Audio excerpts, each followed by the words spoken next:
Bienvenido a nuestro servicio de adoración de Epifanía. En la Epifanía celebramos y recordamos la llegada de los reyes magos. Nos reunimos para imaginar cómo sería seguir una estrella hacia lo desconocido y preguntarnos qué podríamos encontrar a lo largo de nuestro viaje. Welcome to our Epiphany worship service. On Epiphany, we celebrate and remember the Magi's arrival. We gather to imagine what it might be like to follow a star into the unknown and to wonder what we might find along our journey. Hear these words from the prophet Isaiah. Levántate, Jerusalén, envuelta en resplandor, porque ha llegado tu luz, y la gloria del Señor brilla sobre ti. La oscuridad cubre la tierra, la noche envuelve a las naciones, pero el Señor brillará sobre ti, y sobre ti aparecerá su gloria. Las naciones vendrán hacia tu luz, los reyes vendrán hacia el resplandor de tu amanecer.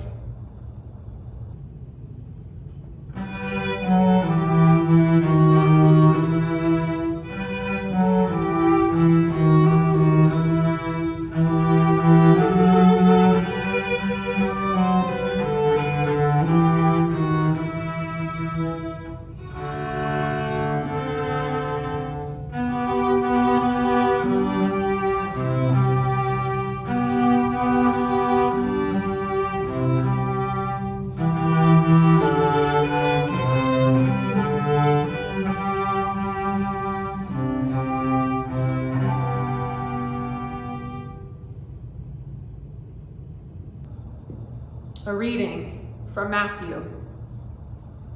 In the time of King Herod, after Jesus was born in Bethlehem of Judah, wise men from the east came to Jerusalem asking, "Where is the child who has been born King of the Jews? For we have observed his star at its rising and have come to pay him homage."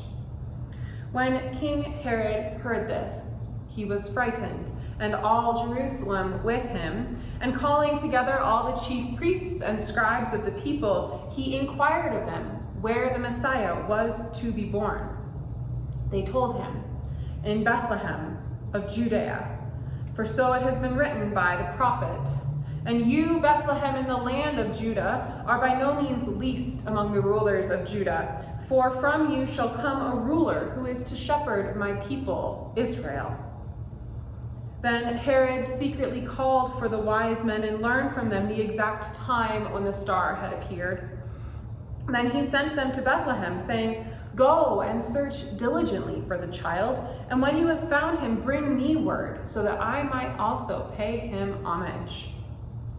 When they had heard the king, they set out, and there above them went the star that they had seen at its rising, until it stopped over the place where the child was.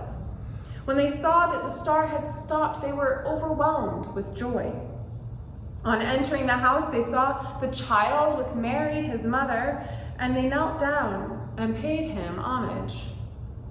Then, opening their treasure chests, they offered him gifts of gold, frankincense, and myrrh, and having been warned in a dream not to return to Herod, they left for their own country by another road.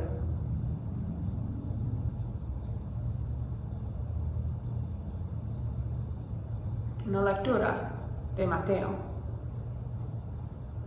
Jesús nació en Belén, un pueblo de la región de Judea, en el tiempo en que Herodes era rey del país. Llegaron por entonces a Jerusalén unos sabios de Oriente que se dedicaban al estudio de las estrellas, y preguntaron, ¿dónde está el rey de los judíos que ha nacido? Pues vimos salir su estrella y hemos venido a adorarlo.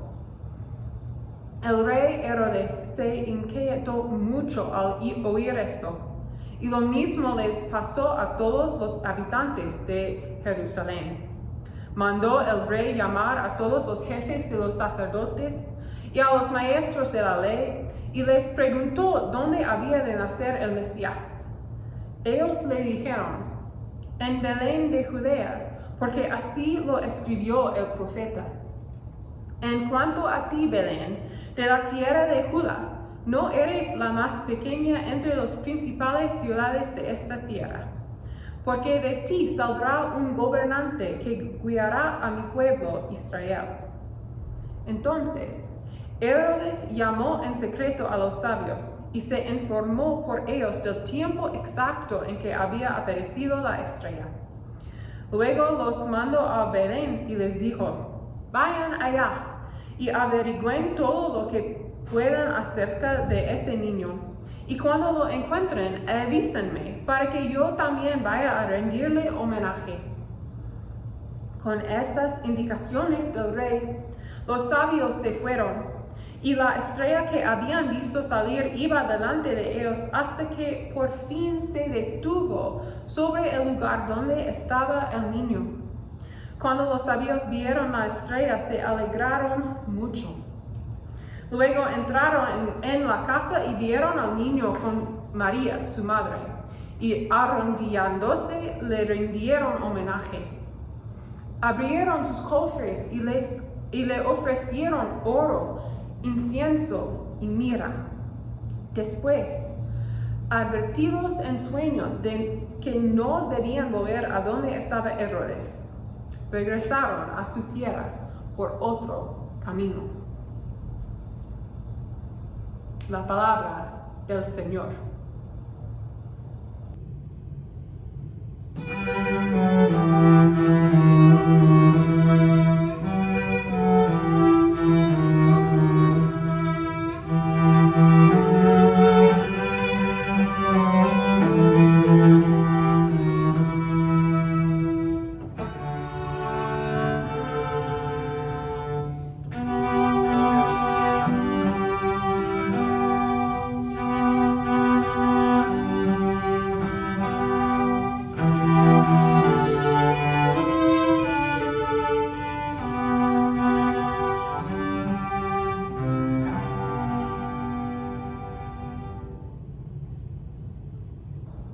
One of my favorite, lesser-known organizations is the International Dark Skies Association. This organization designates dark skies areas, ranging from communities to parks to reserves to sanctuaries. A dark sky park is, quote, a land possessing an exceptional or distinguished quality of starry nights and a nocturnal environment that is specifically protected for its scientific, natural, educational, cultural heritage, and or public enjoyment, end quote. I'm sure none of you will be surprised to learn that New Mexico hosts 8 sites designated as dark skies areas. Most of my earliest memories of stars are in New Mexico, at Ghost Ranch specifically. It was the first place I learned to identify a very few constellations. It was the first place I saw the Milky Way. My family camped at the ranch each summer, and at night we'd drag tarps out of the tents onto the desert sand and lay back and point out the constellations, creating stories for them if we didn't already know them. Even on moonless nights, the desert is never dark. And people have used the night skies as a map for countless generations. If you saw the movie Moana, you are familiar with the idea of voyagers, Pacific Islanders, who used ocean currents and the stars to navigate vast distances of open ocean. While the demigod Maui may be on hand to offer Moana assistance, the real-life voyagers set sail with nothing more than a thorough understanding of the natural world around them. And they made it safely to some of the most far-flung islands in the world. Although I know people have navigated by stars for generations upon generations, I'm a city girl in the age of compasses and maps and GPS on my cell phone. Navigation by stars seems impossible. I can identify about 10 constellations, including the North Star, but I cannot imagine trying to get anywhere using them for direction. The wise ones would have navigated through a desert with even more stars than we can see here in New Mexico. It seems almost magical. This group of travelers following a star they believe will lead them to the child-born King of the Jews, traveling by night to follow that star. Depending on who you ask or how you do your math, it took the wise ones between 12 days and 2 years to arrive. And all we know about where they came from is a general direction. They came from the east. There's a lot of land east of Bethlehem. Google Maps suggests that by walking 8 hours a day for 101 days, you can travel from Kabul, Afghanistan to Bethlehem, or 151 days if you are walking from Kathmandu in Nepal, or 246 if you are coming from Hanoi. At that point, the 28-day journey from Baghdad seems easy. But none of these are distances you cross for mild curiosity. These are distances you cross because something is calling you. Imagine the story of the wise ones. They sat on a rooftop somewhere far to the east of Bethlehem while Mary labored in that stable. The wise ones watched the sky, and as Jesus crowned, the wise ones gasped as a new star had risen in the sky. The light shimmered a moment and then shone brighter than any other. They stood on that roof all night, watching that star. In the morning, they began to scour their texts. What could it mean? Finally, they discovered a small note about a smaller country. A bright rising star would mark the birth of the King of the Jews. So they gathered a group together and set out that very night, following the star. As they walked, night after night, some of them stopped and stayed along the way. Others turned and went home. Still others continued on, following the star west, night after night, until finally, tired and more than a little dusty, they arrived in Jerusalem. Because that's where you find kings, in capital cities.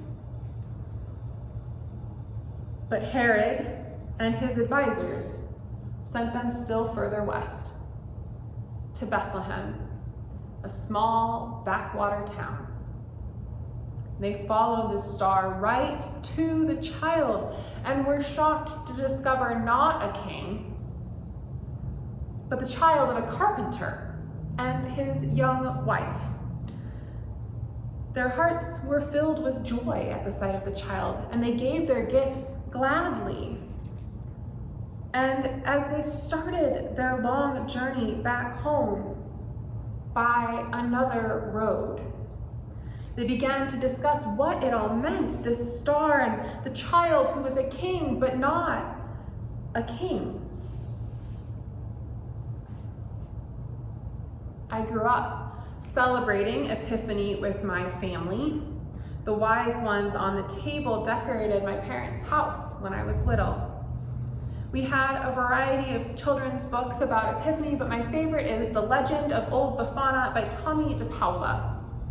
It tells the Italian folktale of Old Buffana, a grumpy old woman whose life is dictated by her chores, especially her sweeping. Her life was neat and tidy until one night a star interrupted her sleep.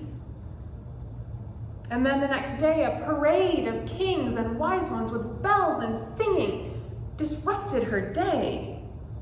And she tried to ignore all of it, the procession and the star, the baby they told her about, until she couldn't ignore it any longer.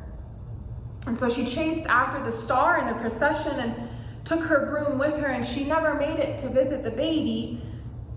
She decided she would give the gifts she had prepared to the children she walked past. Old Buffana is a much easier character to empathize with than the wise ones. She's perfectly content in her life, and it isn't until the wise ones and their procession have entirely passed her by that she realizes she isn't content at all. How many of us know that sinking sensation of having missed the beat? It doesn't often help me change my direction, but old Buffana steps out to the dance floor. And in the end, when she doesn't ever catch up to that procession and she never meets the child king, she makes a surprising choice. Instead of returning home or becoming angry or disillusioned, she chooses to spread the gifts she had prepared for that baby among all children.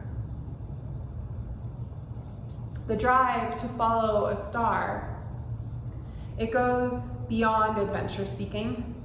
It is a calling, a response to God that pulls at your sense of self so strongly that it cannot be denied. And a calling like that usually drags you on an adventure, even if you don't cross a desert following a star.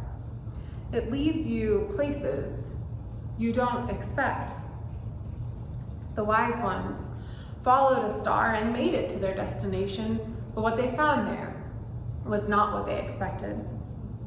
La Buffana followed a star that led her not to the child king, but instead to give gifts and joy to all children.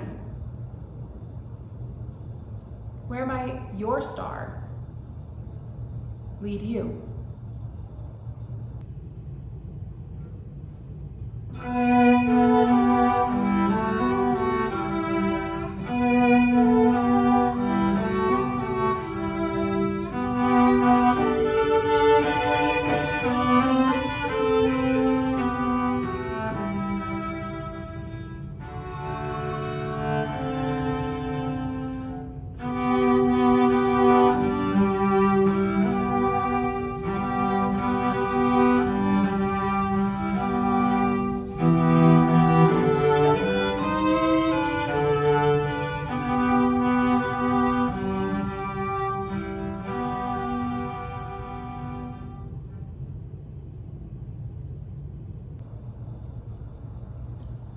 Our closing blessing tonight comes from poet-theologian Jan Richardson.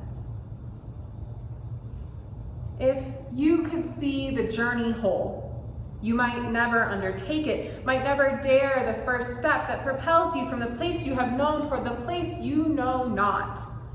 Call it one of the mercies of the road, that we see it only by stages as it opens before us, as it comes into our keeping, step by single step.